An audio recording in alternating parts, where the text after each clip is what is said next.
Mana Ucing? Larissa demam. 2 minggu kemudian. Sayang, Mana Ucing nak? aku gak masuk kampus ya hari ini. Ucap Larissa yang masih ada di dalam selimut. Kenapa? Tanyaku. Kepalaku sakit banget.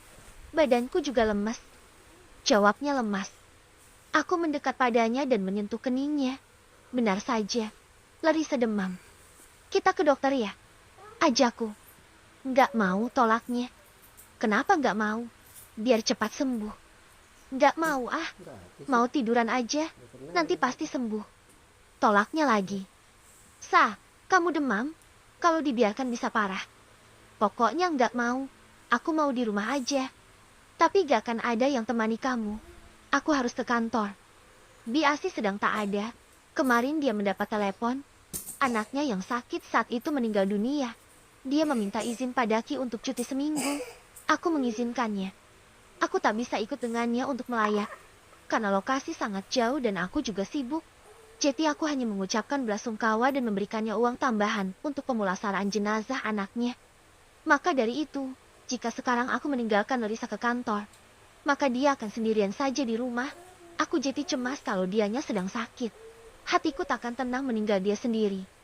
Aku mengambil ponselku, menghubungi Raihan cepat. Halo kak, sapa Raihan. Hai Ray, kamu udah di kantor? Tanyaku. Sudah kak, baru tiba. Jawabnya.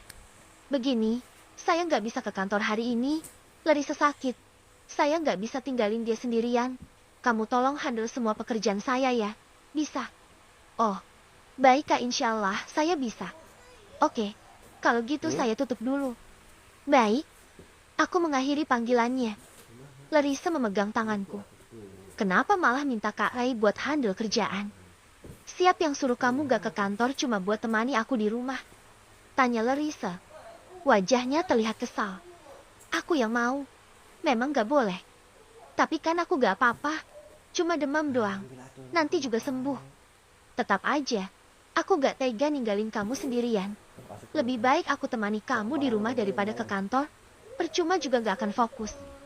Jawabku ketus. Aku melepaskan kembali pakaian kantorku, menggantinya dengan celana pendek dan kaos oblong. Aku duduk di samping Larissa di atas ranjang. Tiduran gih, biar aku kompres. Titahku pada Larissa yang masih duduk. Larissa menurut, dia berbaring. Aku keluar dari kamar untuk mengambil air dingin di dapur. Aku kembali dengan sebaskom kecil air dingin dan sebuah handuk kecil yang sudah aku rendamkan. Aku duduk lagi di dekat Larissa. Aku memeras handuk yang sudah ditendam air dingin itu, kemudian menempelkannya di kening Larissa. Dingin. Rengeknya manja. Kan biar panasnya turun, jawabku. Tapi kan gak panas banget. Kenapa harus pakai air dingin? Kan bisa pakai air biasa aja. Protesnya. Suhu tubuhnya memang tak terlalu panas. Hanya saja aku ingin panasnya lebih cepat turun. Usai menempelkan handuk itu di keningnya, aku berbaring juga bersamanya. Larissa menggenggam erat tanganku. Maaf ngerepotin ya. Gara-gara aku sakit, kamu jadinya gak ke kantor. Dia malah meminta maaf. Kenapa minta maaf? Toh ini memang kewajiban aku. Biasanya aku sakit kamu akan milih buat bolos demi merawat aku. Ya aku juga gitu. Pilih bolos buat ngerawat kamu juga. Jadi kita sama-sama saling peduli aja. Gak ada yang salah. Jelasku. Tapi kan tetap aja aku udah bikin kamu gak masuk kantor gara-gara aku sakit. Udahlah, ngapain mikirin kayak gitu? Yang penting kamu sembuh dulu. Terus nanti aku bisa kerja dengan tenang. Kalau kamunya sakit kayak gini, percuma juga aku ke kantor. Gak akan bisa fokus. Tambahku. Larissa tersenyum, lalu tangannya menelusup ke pinggangku. Thanks Habi, ucapnya mesra. Sama-sama. Larissa memeluk pinggangku. Matanya perlahan menutup. Biasanya kalau sedang demam, anak-anak akan selalu tidur. Mungkin Larissa juga begitu. Aku membiarkannya tidur. Siapa tahu saja suhu tubuhnya bisa normal kembali setelah dia tidur. Larissa rare tidur. Aku merasa sepi karena tak ada teman. Bosan juga rasanya hanya tiduran bersama orang sakit. Aku perlahan bangun, melepaskan tangan Larissa dari pinggangku dan beranjak turun dari ranjang. Aku berjalan ke ruang kerjaku, duduk dan membuka laptop. Mungkin aku bisa mengerjakan beberapa pekerjaan selama di rumah. Memeriksa file yang mungkin ada kesalahannya untuk menghilangkan rasa jenuh selama menjaga Larissa yang sakit. Aku menelusuri isi laptopku untuk membuka file-file penting di dalamnya. Tapi, sebelum aku membuka file penting, tiba-tiba secara tak sengaja, aku membaca artikel berita yang memang selalu aku aktifkan di laptop. Di sana, aku membaca judul artikel yang berbunyi perselingkuhan berujung petaka. Membaca judulnya saja aku sudah tertarik untuk membacanya. Akhirnya karena aku penasaran, aku pun membukanya. Dari bait demi bait kalimat yang aku baca, awalnya tak ada yang aneh, semua tampak normal. Aku pikir hanya sebuah artikel cerita atau semacamnya. Namun aku salah, karena artikelnya adalah sebuah berita yang terjadi baru-baru ini. Aku tercengang saat melihat fakta yang aku temukan dalam artikel berita ini. Sesuatu yang sangat tidak pernah aku bayangkan sebelumnya. Kau tahu? Ini adalah berita tentang Sylvia. Kau ingat siapa dia? Dia adalah teman sekolahku dulu, yang sering mengejar-ngejar cintaku, namun selalu aku tolak. Dia gadis yang cantik dan seksi, dengan busungan dada montoknya yang selalu membuat setiap lelaki menginginkan dirinya. Fotonya juga terpampang jelas di sana sebagai korban. Aku semakin tertarik untuk membacanya, maka aku melanjutkannya, karena ingin tahu apa yang terjadi padanya. Di dalam berita itu dikabarkan bahwa seorang wanita simpanan DPR dihabisi oleh istri sahnya karena ketahuan berselingkuh dengan suaminya hingga memiliki seorang anak. Wanita bernama Sylvia Primarista, 35 tahun, menjadi korban pembunuhan yang dilakukan oleh istri dari seorang anggota DPR berinisial Dr. 59 tahun. Korban dihabisi oleh tersangka di kebun teh, lalu mayatnya dibuang ke dalam irigasi, yang kemudian ditemukan oleh warga yang melintas di tempat kejadian perkara 2 hari kemudian, di mana jasadnya sudah hampir membusuk. Aku membaca pelan isi berita itu. Astagfirullah. Sylvia, benarkah kamu jadi korban pembunuhan? Di sini juga disebutkan bahwa Sylvia ketahuan menjadi gundik sang DPR setelah ponsel suaminya disadap oleh istrinya, yang sudah curiga dengan gelagat aneh suaminya sejak beberapa tahun belakangan. Ternyata Sylvia dan pria itu sudah menikah siri ketika Sylvia hamil. Namun pernikahan mereka yang sudah berjalan bertahun-tahun itu rupanya terus dirahasiakan dari istri pertama. Tentu saja istrinya sangat murka. Apalagi di sini juga dikatakan, uang yang dikirimkan setiap bulan untuk Sylvia dan anaknya mencapai 100 juta rupiah, yang mana nominalnya lebih besar daripada uang nafkah untuk istri sah dan anaknya. Astagfirullah. Aku mengusap dada berkali-kali, tak menyangka Sylvia akan mengalami nasib seburuk ini. Aku masih ingat terakhir bertemu dengannya beberapa tahun lalu saat di kafe. Di sana aku melihat suami tuanya dan anaknya juga. Itulah terakhir kali aku melihatnya. Dan kini dia menjadi almarhumah. Aku tak pernah tahu lagi kabar tentang teman-teman lamaku. Aku sudah keluar dari grup manapun, sehingga aku tak ada kontak lagi dengan mereka. Sylvia, andai kamu memilih jalan yang lebih baik, mungkin nasibmu juga akan jauh lebih baik. Takkan ada pertumpahan darah seperti ini dalam hidupmu. Kamu memiliki fisik yang sempurna. Banyak lelaki yang menginginkanmu untuk dijadikan istri. Mengapa tak memilih lelaki yang masih bujangan? Atau setidaknya duda saja, yang sudah tak memiliki hubungan dengan wanita manapun? Mungkin hidupmu gak akan berakhir seperti ini, Sil. Aku menyesali kematian kamu ini. Sedikit menorehkan luka untukku. Aku turut bersedih atas kematian Sylvia. Bagiku ini sebuah perbuatan yang sangat keji. Walaupun Sylvia bersalah karena telah merebut suami orang, tapi dia tetap tak pantas dihabisi seperti itu.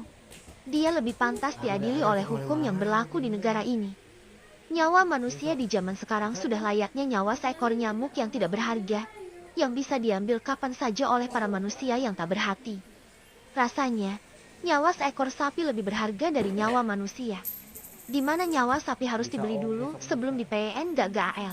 Sedangkan nyawa manusia bisa didiskon kapan saja dengan gratis. Sylvia, apapun dosamu, apapun kesalahanmu dan apapun penyebab kematianmu, kuharap Tuhan dapat mengampunimu dan menempatkanmu di tempat terbaik di sisinya. Aku minta maaf, karena aku selalu menolakmu dan tak pernah memberikanmu kesempatan untuk memilikiku. Semoga kamu pergi dengan damai. Lepas membaca artikel berita, aku tak jeti memeriksa file-file yang tadinya akan aku periksa ulang. Aku malah menutup laptopku dan kembali ke tempat tidur. Larissa masih tidur nyenyak, tubuhnya berkeringat. Aku sentuh keningnya. Panasnya juga mulai reda, Suhu tubuhnya sudah mulai normal kembali. Alhamdulillah, ucapku lega. Aku mencelupkan kembali handuknya dan menempelkannya lagi di kening Larissa, supaya panasnya benar-benar turun. Aku pergi ke balkon kamarku, berdiri mematung di dekat tiang. Pandanganku kosong, pikiranku melayang ke 5 tahun lalu. Ingatan akan kematian Vera kembali menghampiriku. Sahabatku yang centil dan seenak jidat itu berakhir dengan tragis. Dia tewas dibunuh bersama 2 adiknya yang seumuran Larissa dan lebih muda dari Larissa. Kematiannya saat itu sangat menggemparkan. Bahkan banyak yang menduga bahwa Fandi atau keluarganya yang melakukan itu. Aku sendiri pun sempat mengira Fandi pelakunya. Tapi nyatanya kami salah. Fandi sama sekali tak terlibat. Dia malah orang yang paling kehilangan Vera. Kematian Vera dan Sylvie sama. Sama-sama tak wajar dan karena dendam. Mereka harus mengalami kejadian mengerikan untuk membalas perbuatan mereka di masa lalu. Vera dihabisi karena menolak cinta Fami. Si cupu yang selalu menjadi bahan ejekan Vera saat masih sekolah. Sedangkan Sylvia dihabisi karena merebut suami orang hingga menikah siri dengannya. Yang membuat istri Sah marah besar. Dari 2 kejadian itu, aku sadar. Manusia hanyalah makhluk dengan kesabaran yang terbatas. Kesabaran yang mereka miliki bisa habis saat orang-orang menghancurkan pertahanan mereka. Jika ingat kematian Vera, aku selalu merasa sedih. Kepergiannya masih membekas di hatiku. Kematiannya yang tragis, keadaannya yang tengah hamil, juga keinginannya yang tak pernah terwujud, yang kadang membuatku menangis. Ah, kenapa ada manusia berhati iblis di dunia ini? Mengapa mereka tega menghabisi nyawa manusia lainnya hanya demi balas dendam? Terkadang aku berpikir, setelah mereka menghabisi orang, apakah mereka tak merasakan takut? Tapi, yang aku rasakan saat aku hendak menghabisi Bandi saat itu, memang saat emosi sedang menuncak. Akal sehat seolah disingkirkan. Tak ada keraguan untuk menghabisi sesama. Hanya keinginan melihatnya tewaslah yang aku lihat. Namun, aku masih beruntung, karena Tuhan masih melindungiku agar aku tetap menjadi orang baik, bukan pembunuh. Sayang, suara Larissa mengejutkanku, lamunanku buyar. Ya sayang, sahutku. Aku segera masuk ke kamar dan menghampirinya lagi. Sayang, haus. Renyeknya, mau air hangat atau dingin? Tanyaku. Yang dingin aja, gak suka air hangat. Jawabnya, aku ambilin dulu ya. Aku pergi ke dapur untuk mengambil air minum dan berjalan cepat kembali masuk ke kamar. Aku membantunya untuk bangun, lalu memberikan air minum padanya. Glek, glek, glek, glek. Larissa meneguk airnya sangat cepat, seakan sangat kehausan. Aku sampai geleng-geleng kepala dibuatnya, karena air dalam gelas yang tinggi itu habis dengan cepat. Makasih sayang, ucapnya tersenyum. Larissa memberikan gelas kosongnya padaku. Aku melongo. Kamu habiskan ini sekali tenggak? Tanyaku heran. Aku membolak-balikan gelasnya yang sudah kosong. Masih tak percaya Larissa minum sebanyak itu. Iya, aku haus soalnya. Hehehe. Jawabnya cengengesan. Gak ngerasa penuh perutnya minum air sebanyak ini. Larissa menggeleng. Wow, ternyata orang yang sedang demam bisa minum sebanyak ini ya. Hebat. Aku menyimpan gelasnya di atas nakas. Larissa menghambur ke pelukanku. Tubuhnya sudah tak terlalu panas. Sayang gerah, bukain. Rengeknya lagi. Manjanya bumil. Aku menjawel dagunya gemas. Hehehe, kan pengen dimanjain ayang sesekali, jawabnya genit. Aku tersenyum mendengar jawabannya. Memangnya kapan aku tak memanjakan dia? Bukankah setiap saat dia aku manjakan? Aku membuka piyama Larissa dan meninggalkan celana dalam juga beranya saja. Larissa benar-benar berkeringat. Tubuhnya basah dengan air keringat itu. Aku mengambil handuk kering, lalu mengelap keringatnya dengan handuk, agar Larissa tak merasakan lengket. Setelahnya, Larissa bermanja padaku. Dia tiduran di pangkuanku. Aku terpaksa bersandar pada sandaran tempat tidur. Sah, kamu masih ingat Sylvia? Tanyaku sambil mengelus kepalanya yang kini ada di pangkuanku. Yang cantik seksi itu kan? Yang dulu pernah ketemu di cafe. Yang montok itu. Ya, kenapa memangnya? Kamu kangen? Bukan, tapi dia meninggal. Jawabku. Larissa langsung terlentang dan menatapku dari pangkuan. Meninggal kenapa? Tanyanya terlihat ingin tahu. Dibunuh, jawabku. Larissa membulatkan matanya, Sekana sangat terkejut. Dia jadi selingkuhan suami orang. Isu udah beredar lama sih, tapi kayaknya baru terbongkar sekarang. Dan istri sahnya tahu. Akhirnya Sylvia jadi korban. Jelasku. Maksudnya, yang bunuh itu istri sahnya. Ya, sadis pula kelakuannya. Jasadnya dibuang ke irigasi dan baru ditemukan 2 hari setelah pembunuhan. Tambahku. Ya Allah, kok jahat banget sih? Itu kan manusia, bukan binatang. Kok bisa-bisanya sekejam itu? Larissa tiba-tiba duduk dan ekspresi wajahnya murka menatapku. Jangan marah ke aku dong. Kan bukan aku tersangkanya. Aku merasa Larissa murka padaku. Bukan ke kamu. Cuma aku marah aja. Kenapa ada orang sejahat itu? Dulu Kak Vela. Sekarang Sylvia. Kenapa sih orang-orang bisa berlaku jahat? Apa nggak punya hati ya?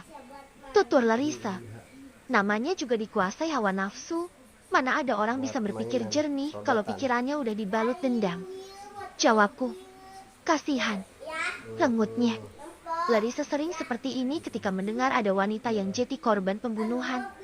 Mungkin karena sama-sama wanita, sehingga Larissa merasa sedih. Aku menyentuh kepalanya. Semoga kita dijauhkan dari mara bahaya ya, ucapku. Larissa mengangguk. Aku memeluknya. Aku berdoa, semoga kejadian buruk takkan pernah menimpa Larissa. Kuharap dia akan selalu bersamaku hingga akhir hayatku ini. Semua kejadian dan peristiwa yang disebutkan hanyalah fiktif belaka. Tidak ada sangkut pautnya dengan kejadian di dunia nyata. Hikmah yang dapat dipetik dari bab kali ini adalah jangan pernah merebut sesuatu yang bukan milikmu. Karena sebuah balasan akan senantiasa menanti. Ingat pepatah, jangan sekali-kali bermain api. Karena